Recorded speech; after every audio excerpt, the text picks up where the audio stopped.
Today's lesson is on how do we analyze percents of numbers. Kita's phone had a fully charged battery. With normal usage, her phone will last 18 hours. How much time is left on her phone battery with 12% charge remaining? Take a second to copy down the question.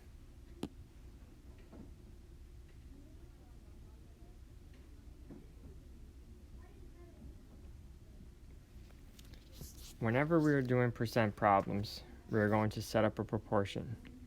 Our proportion is going to be some part over the total equals a percent over 100.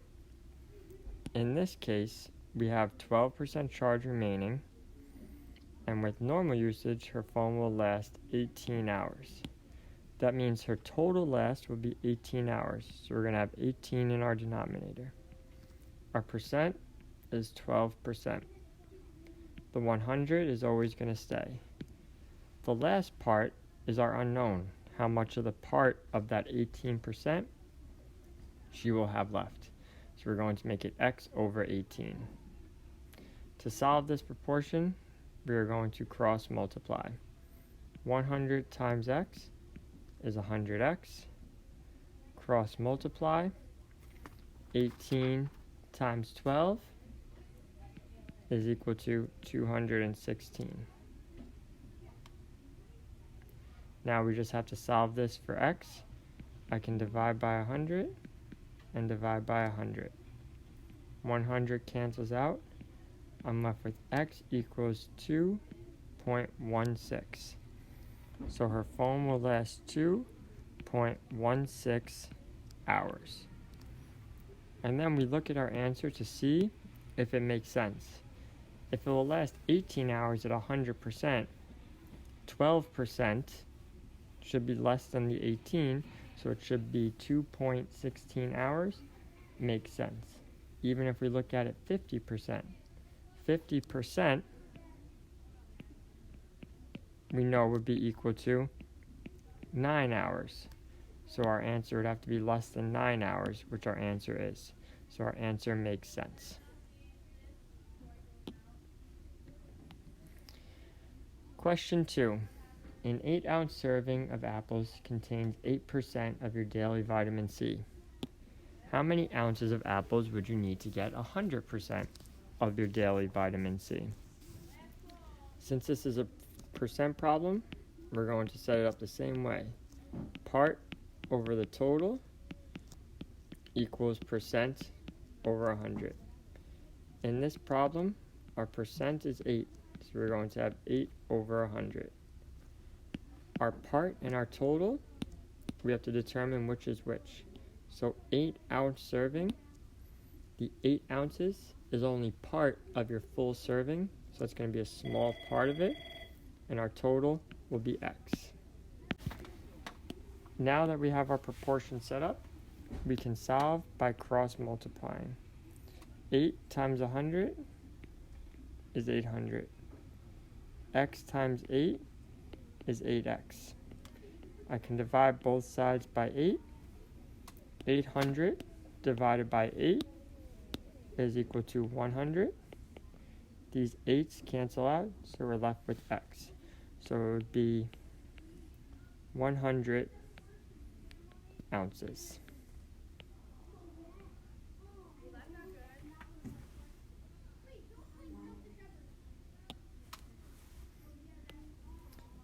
And the last question is 2 parts, 2 separate questions. Our first question is to find 0.80% of 720.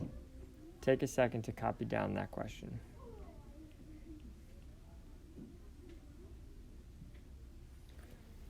Similar to our problems before, with our proportion being is over of, or part over whole, we're going to set up a different proportion, that is over of equals percent over 100.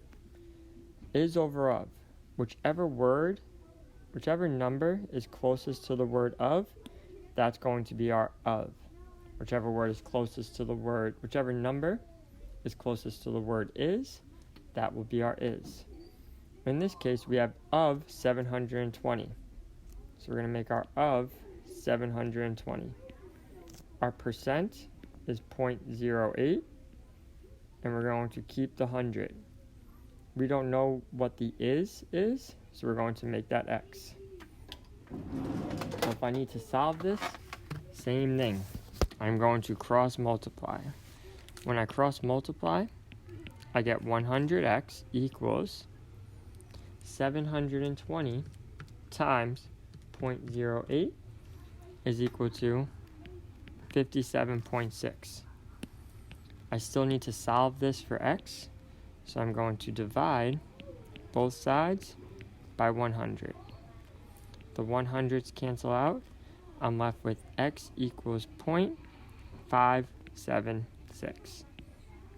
And that would be my final answer.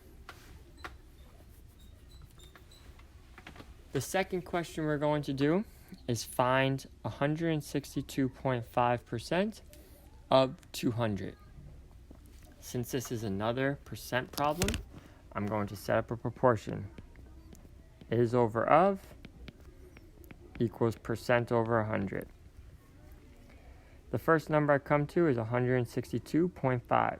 That's my percent. So I'm going to put 162.5 over 100.